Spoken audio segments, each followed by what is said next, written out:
Hello, welcome to this lecture series on Introduction to Molecular Quantum Mechanics. In the last lecture, we looked at the simplest molecular system called hydrogen molecular ion. So, in hydrogen molecular ion, it is a one electron system.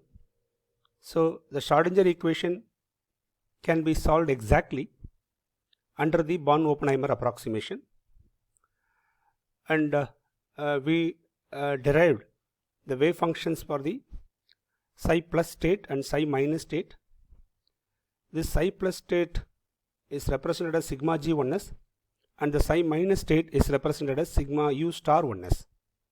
Why? Because this orbital is cylindrically symmetric with respect to the internuclear axis. So, it is represented as sigma. Similarly, this orbital also has cylindrical symmetry with respect to internuclear axis. So, this is also represented as sigma. And this orbital is symmetric with respect to inversion. So, it is represented as Girard. And this orbital is antisymmetric with respect to inversion. So, it is represented with a subscript u here. Okay, Ungerade.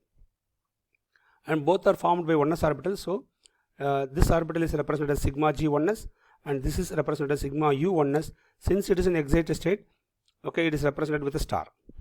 Okay, and this is the molecular orbital wave function for psi plus state and this is the molecular orbital wave function for psi minus state.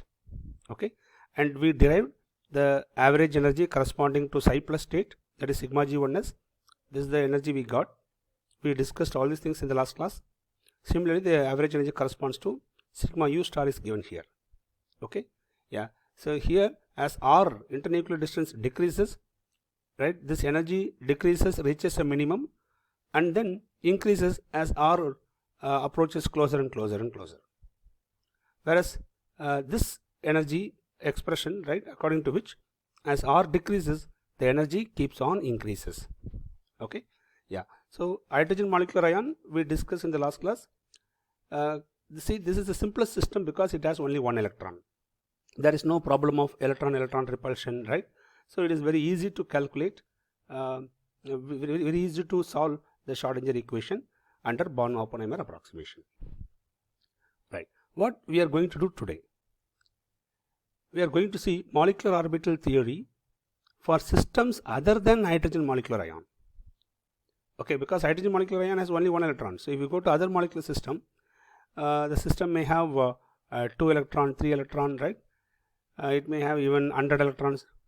So, now if any other system, molecular system is given, okay, how to solve the Schrodinger equation, right? So, for hydrogen molecular ion, the Schrodinger equation can be solved. For other molecules, what to do?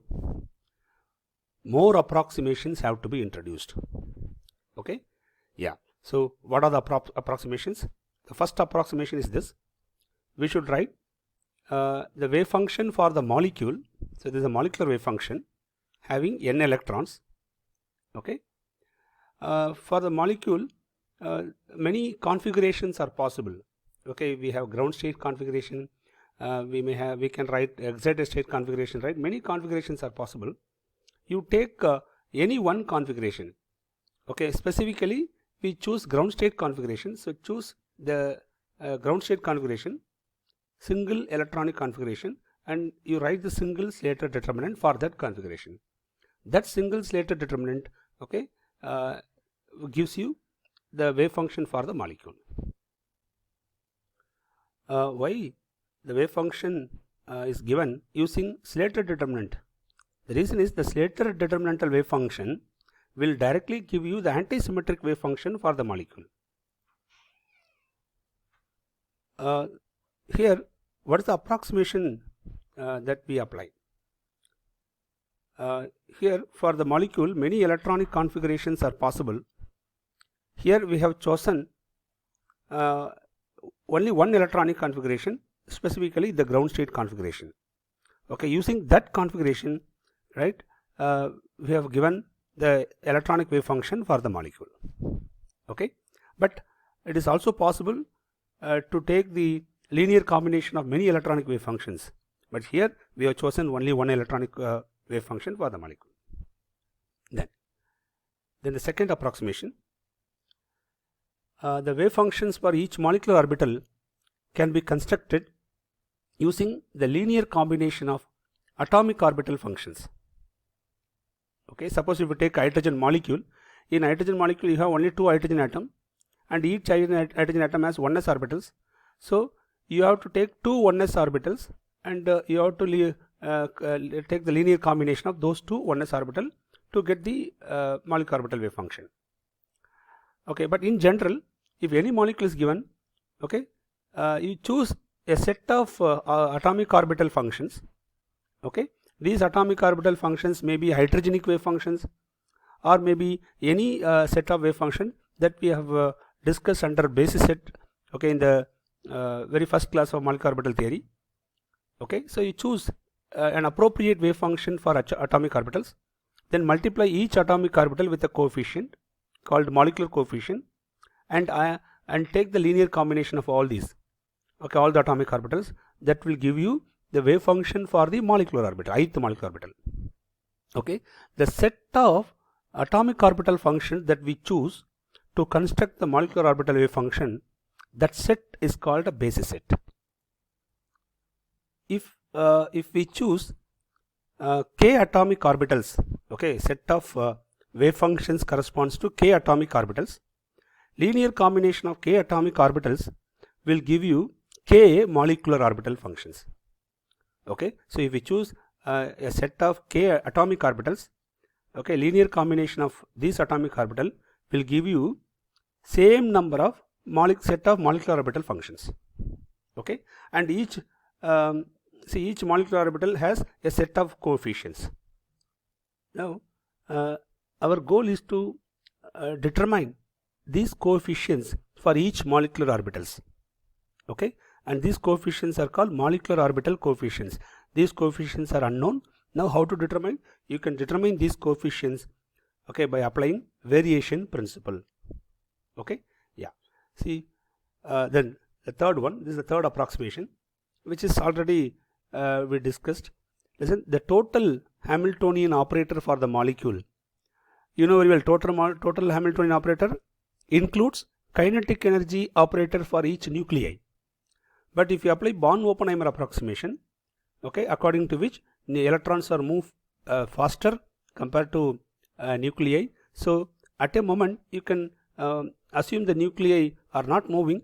Okay, if nuclei are not moving, okay, then you can remove the kinetic energy operators of the nuclei from the total Hamiltonian operator. If you remove the kinetic energy operators of the nuclei, okay, then the resulting Hamiltonian operator is called electronic Hamiltonian operator. And here this electronic Hamiltonian operator consists of many terms, and the most important term is 1 by Rij term.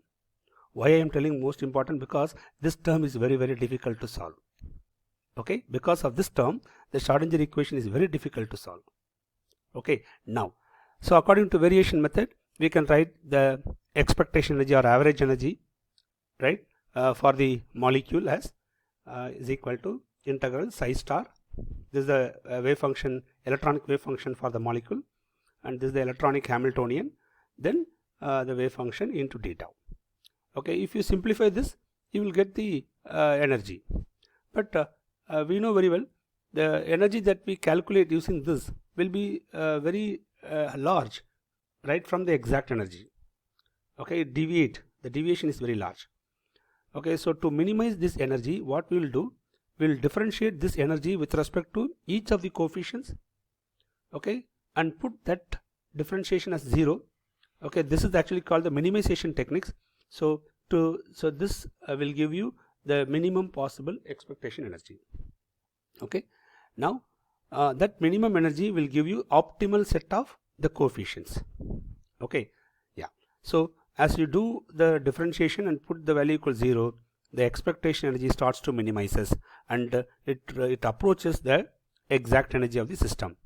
But we know very well in variation method we always get energy, okay, higher than the exact energy.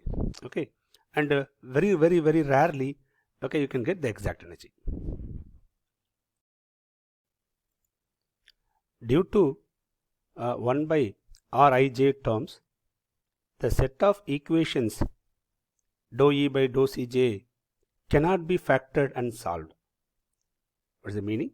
See here, when you differentiate the energy with respect to each coefficient, and if you put the value equal 0, you will get an equation. Okay, so you will get a set of equation for each coefficient.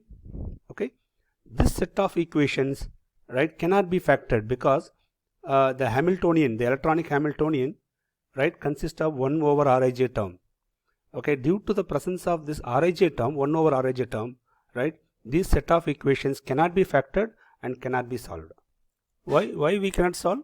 Because if the distance between the ith electron and jth electron, if it remains constant, then it is possible.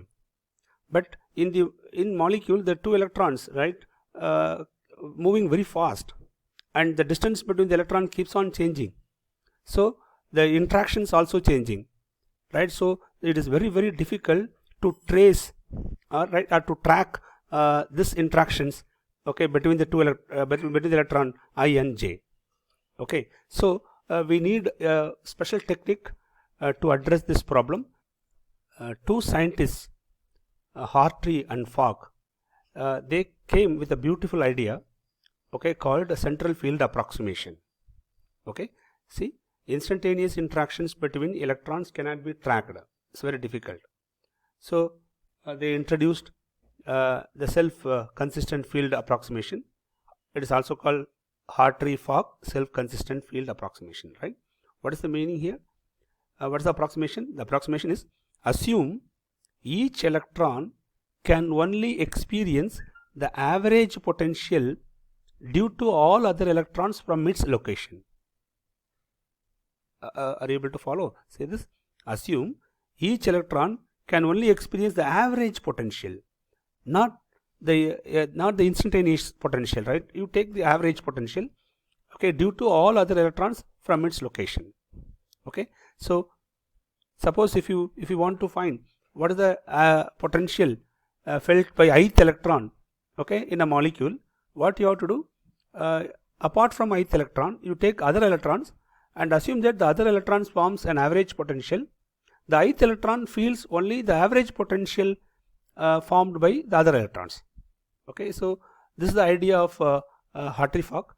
So the potential, the central field potential for the ith electron, okay, also called the effective potential of ith electron, is given by the formula sum of J not equal to I.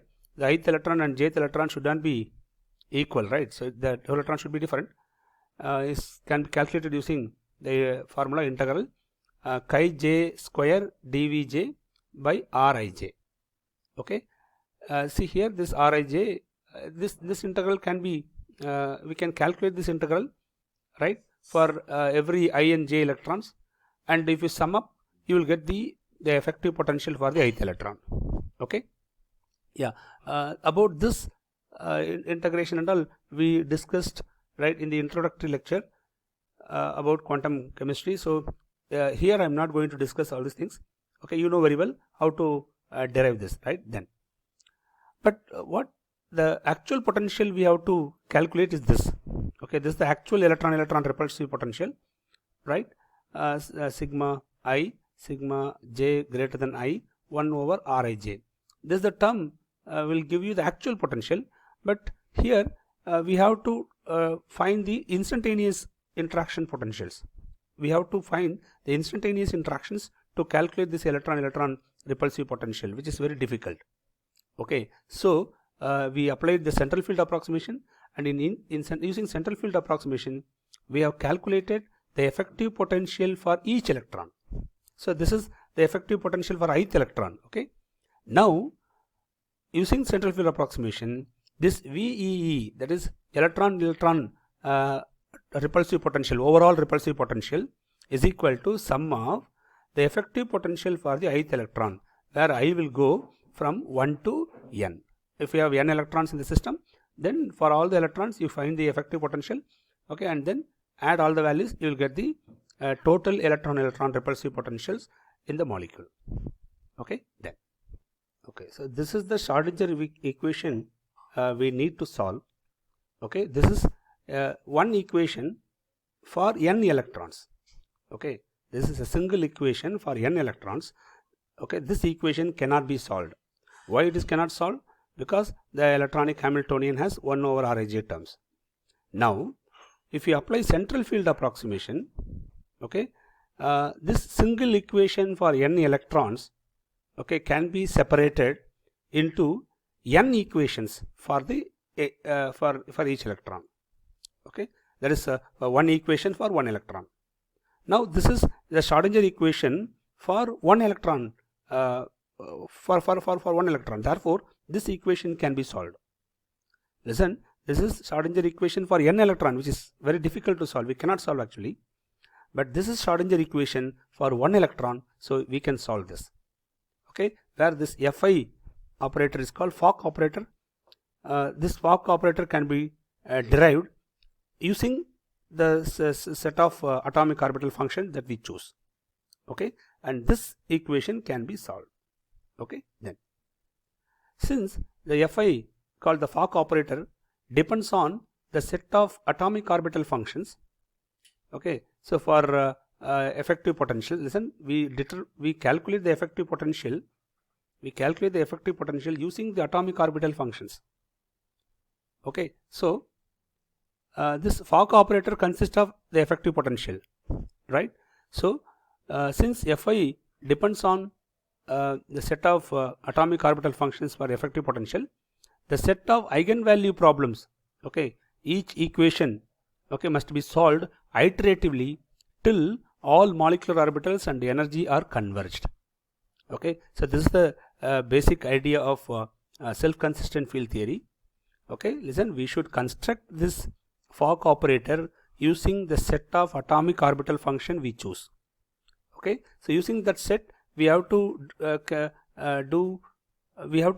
solve this Schrodinger equation, okay, in an iterative manner, okay, till the energy and molecular orbitals, okay, converges, right? Then, so if you calculate in this way, you will get the energy, Hartree-Fock energy for the system.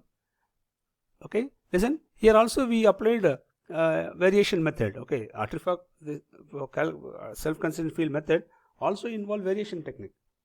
Okay, so the energy that we obtain should be greater than the exact energy. Okay, so this is the Hartree-Fock energy. Listen, by choosing proper set of atomic orbital function, right? If we choose a different basis set, okay, you can reduce this energy actually. You can reduce this energy. But if you choose a complete basis set, okay, complete basis set is the huge basis set actually. If you choose a complete basis set, then this energy, Hartree-Fock energy, will reach a minimum possible value. We call that minimum possible value, right? I'll draw here. Suppose if you use a complete basis set, assume that this is the energy for Hartree-Fock system, okay, Hartree-Fock method. Okay, this is the minimum possible energy or the limit. Okay, you cannot reduce this further. We call this limit as the Hartree-Fock limit. Okay, and the difference between the Hartree-Fock limit and the exact energy, this difference will give you an energy called correlation energy. Okay, so here I have given correlation energy like this. Okay, I am assuming that this is the Hartree-Fock limit. If this is the Hartree-Fock limit, then this gap will give you the correlation energy for the system. Okay, then, so what is correlation energy? Correlation energy is the difference between these two levels, right? That is the exact energy and the Hartree-Fock limit that we found, okay, using complete basis set, right? Listen, this correlation energy can also be calculated. You can also calculate correlation energy in a theoretical manner using these two methods. One is called the Muller-Plesset perturbation theory, which is represented as MPN, where n represent order. N can take values from 2, 3, 4, etc. Okay, n equal to 1 is not possible. N starts from 2. Okay, so using Muller-Plesset perturbation theory, you can calculate the correlation energy. You can also calculate the correlation energy using configuration interaction method. Okay, so you have to choose many possible configurations. Apart from ground state configuration, you have to choose excited state configurations also. But this method is somewhat tedious, it's very difficult to do. If you compare these two, this method is somewhat simple, right, compared to configuration interaction. Okay, so this is the general procedure we should follow to solve the Schrodinger equation. Okay, for the system containing more than one electron. This is the first example I am going to discuss from MOT, a molecular orbital theory of hydrogen molecule. Hydrogen molecule is a 2-electron system. Okay, we'll use the approximations that we discussed in the general procedure. Okay, so using LCAO approximation, we can write the wave functions for the molecular orbitals. In hydrogen molecule, we have 2 electrons. If you assume that 2 electrons are independent, if they are not interacting, then 1 electron sees the 2 nuclei, which is similar to an hydrogen molecular ion. Similarly, another electron sees the 2 nuclei as another hydrogen molecular ion. So you can assume that each electron in the molecule, okay, behave like an hydrogen molecular ion. So in hydrogen molecular ion, this is the wave function for the ground state. Okay, so I have given the ground state molecular orbital wave function for electron 1. Okay, electron 1 occupying the ground state molecular orbital sigma g1s equal to 1 by square root of 2 into 1 plus s phi 1s a 1 plus phi 1s b 1. Okay, this is the molecular orbital wave function for electron 1. Similarly, we can write the molecular orbital wave function for electron 2. Right, this is the molecular orbital wave function for electron 2, assuming electron 2, right, it does not experience any interaction from electron 1. So that you can assume the electron 2 with the 2 nuclei as an hydrogen molecular ion, and this is the ground state configuration for this ground state wave function for this electron. Okay, so now actually these 2 molecular orbitals are one and the same. Okay, they are ground state molecular orbitals and it accommodate 2 electrons, right? Now, so the ground state configuration is sigma g 1s2. This is the ground state configuration for the molecule. Listen, when you apply molecular orbital theory, first you write the electronic configuration, because I am going to choose a single electronic configuration to write the Slater determinantal wave function. Okay, this is the first approximation that we have used, right? So the antisymmetric wave function for the molecule, which consists of 2 electrons, is given by the Slater determinant as 1 by square root of 2. Okay, this is the normalization constant. Determinant sigma g of electron 1. Okay, this is the molecular orbital for electron 1, sigma g1, and the electron may have alpha spin. Then sigma g1 electron may also have beta spin. Okay, this is for the first row is for electron 1. Electron 1 may have alpha spin and electron 1 may also have beta spin. Okay, then similarly for the second row is for electron 2. Electron 2 may have alpha spin, electron 2 may have beta spin. Okay, so this determinantal form of wave function will directly give you the antisymmetric wave function. Okay, yeah. Then if you cross multiply this and this, you will get this expression. Okay, here sigma g1, sigma g2. Similarly here also we have sigma g1, sigma g2. So you take sigma g1, sigma g2 as common and you will get this spin part. Okay, now sigma g1, sigma g2, you keep it in front, and 1 by square root of 2 into alpha 1 beta 2 minus beta 1 alpha 2. This is called the spin part of the hydrogen molecule. Okay, see, this is symmetric, right? Therefore spin part should be antisymmetric. So this is antisymmetric part of the spin part, a spin wave function for hydrogen molecule. Okay, now what is sigma g1? This is the expression for sigma g1, right? Similarly, what is sigma g2? This is sigma g2.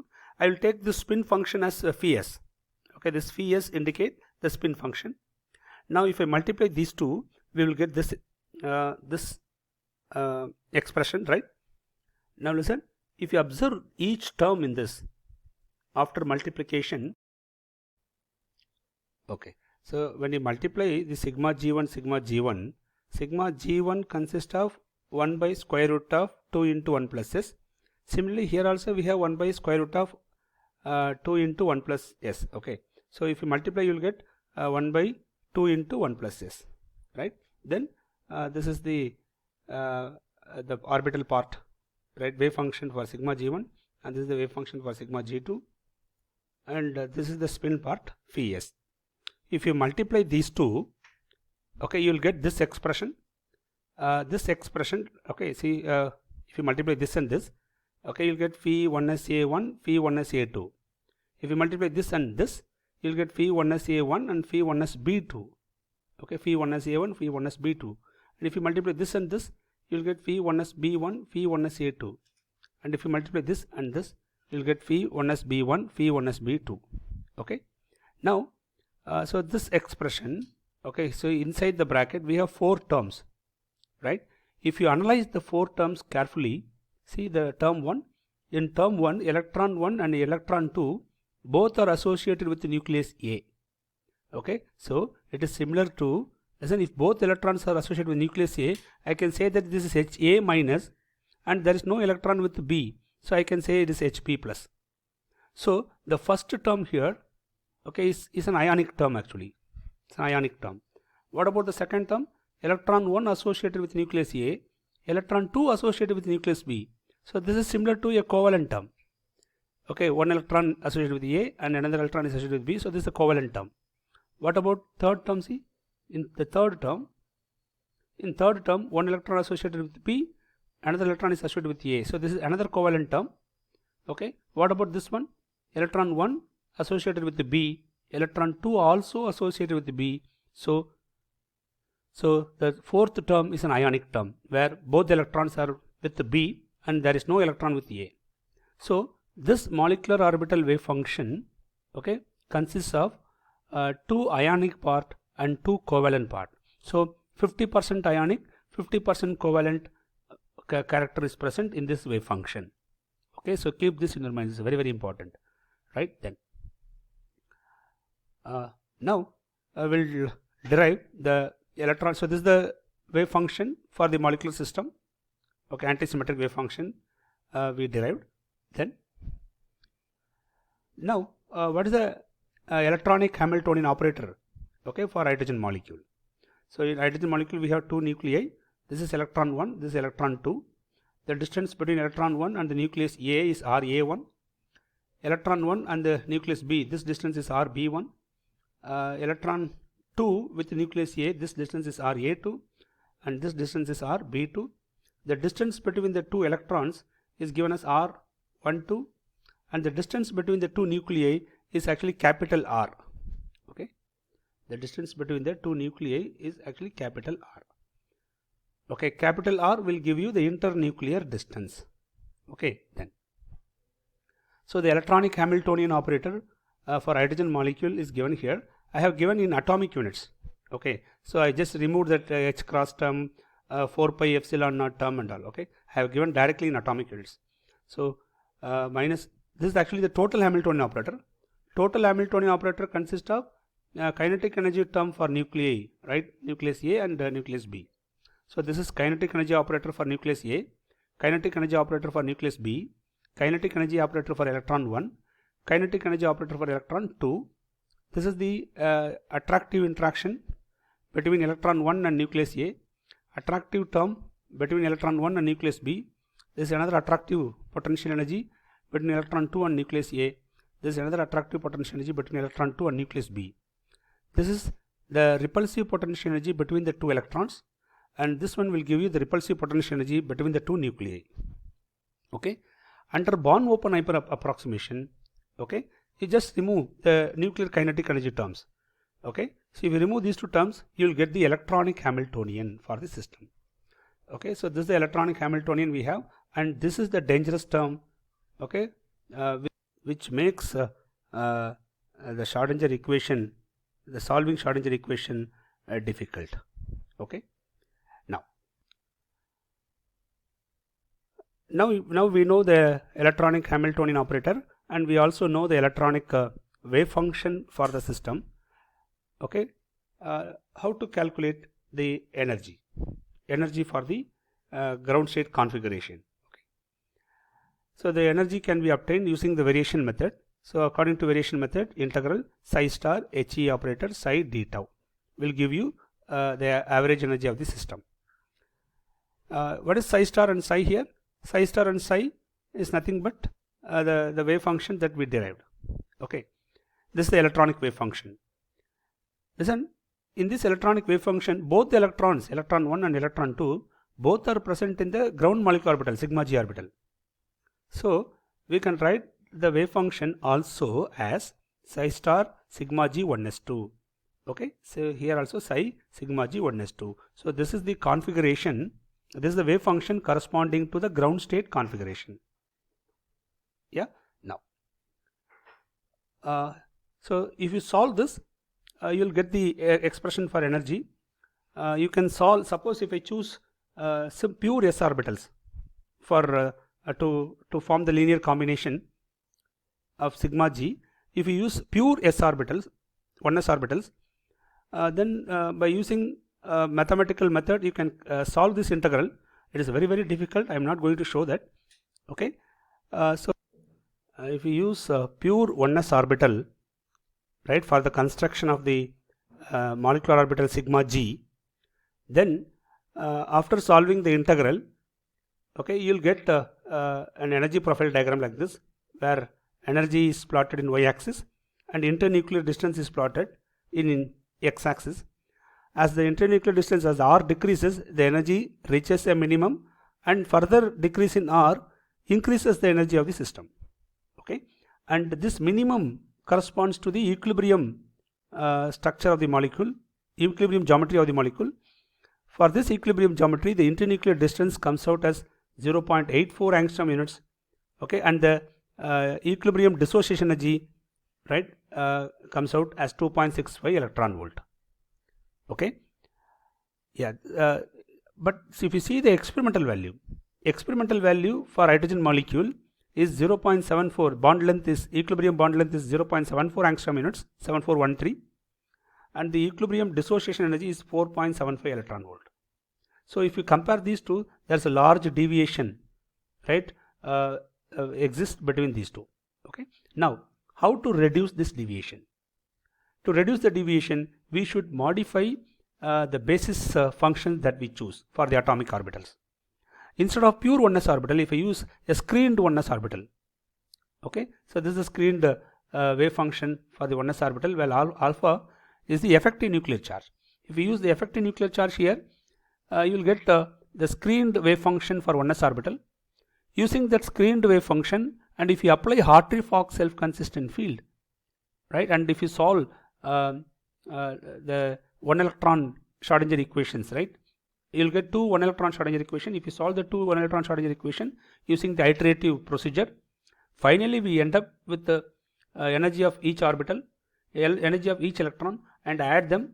Okay, on adding you will get the energy, you will get the energy expression for the system, and if you plot that energy expression with the internuclear distance, okay, you will get a graphs similar in a similar manner like this. Okay, in this graph for the screened 1s orbital, we will get the internuclear distance as 0.73 and the equilibrium dissociation energy is 3.49. Okay, if you compare these two, this result is somewhat better because this value is somewhat closer to the experimental value.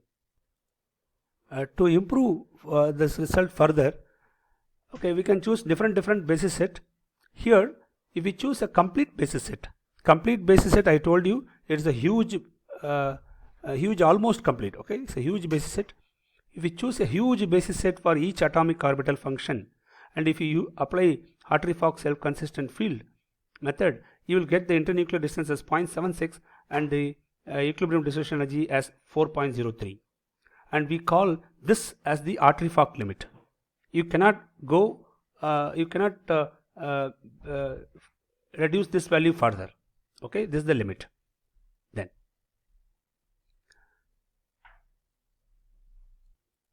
now if you compare this Hartree-Fock limit and the exact energy, we can calculate correlation energy, okay, from these two values. So correlation energy for hydrogen molecule can be calculated using this formula. This is the exact energy called experimental energy 4.75, and the Hartree-Fock limit is 4.03. okay. So if you subtract this, you will get 0.72. So this is the correlation energy for hydrogen molecule.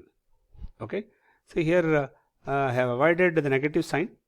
Okay, but you know very well all these energies are negative, right? So here I have given the comparative picture. This is the experimental value 4.75 electron volt. If you use pure 1s orbital, you will get the minimum energy here. If you use screened 1s orbital, you will get somewhat closer to the experimental value. And if you use complete basis, okay, and if you do Hartree-Fock calculation, you will get the minimum possible energy. Okay, you cannot reduce this energy further using Hartree-Fock method. So this is the minimum possible energy for Hartree-Fock, and this difference in energy is called correlation energy. Okay, then in this class, I'm not going to discuss Muller-Plesset perturbation theory or configuration interaction method to calculate the correlation energy. It is actually a separate course, so I'm not going to discuss here. Okay, so using Hartree-Fock method, we can calculate the energy corresponds to the ground state electronic configuration. Okay, yeah, I stop here. Thank you.